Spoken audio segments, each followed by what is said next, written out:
সফলতার কোনো শর্টকাট হয় না, হয় অনেক কাঠখড় পুড়িয়ে জীবন যুদ্ধের প্রতিটি অধ্যায়ে নিজেকে প্রমাণ করে করে একটু একটু করে আপনি সফল হবেন, একটু একটু করে আগাবেন। ইটস এ জার্নি, এটা কোনো ডেস্টিনেশন নয়।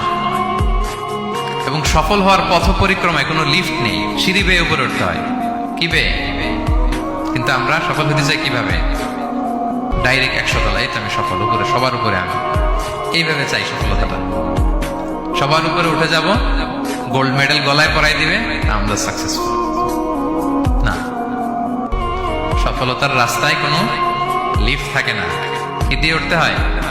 সিঁড়ি বেয়ে ঘাম জড়িয়ে উঠতে হয়। দেখেন, শুধু আলোর মুখ দেখার জন্য মায়ের পেটে আমাদের কত সময় লাগছে বলেন তো? জাস্ট একটু লাইট, হ্যাঁ, 9 মাস 10 মাস সময় লাগছে শুধু একটু আলো দেখবো আমরা। একটু আলোর মুখ দেখার জন্য আমার লাগছে 9 মাস। আর এখানে আমরা শর্টকাট খুঁজি, খালি কি খুঁজি? সফলতার কোনো শর্টকাট নেই। অল্প এফোর্টে যারা সফল হতে চায় এরা কোনোদিন সফল হয় না।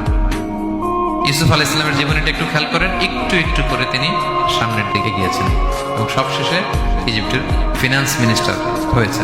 এজন্য ধৈর্য ধারণ করতে হবে, নিজের সর্বোচ্চটুকু উজাড় করে দিয়ে আপনার রোলটা আপনি প্লে করবেন, এরপর আল্লাহ তাআলার উপর ভরসা রাখবেন। কিন্তু অনেক চেষ্টার পরেও যদি কাঙ্ক্ষিত সফলতা না পান, হতাশ হওয়ার কিছু নাই।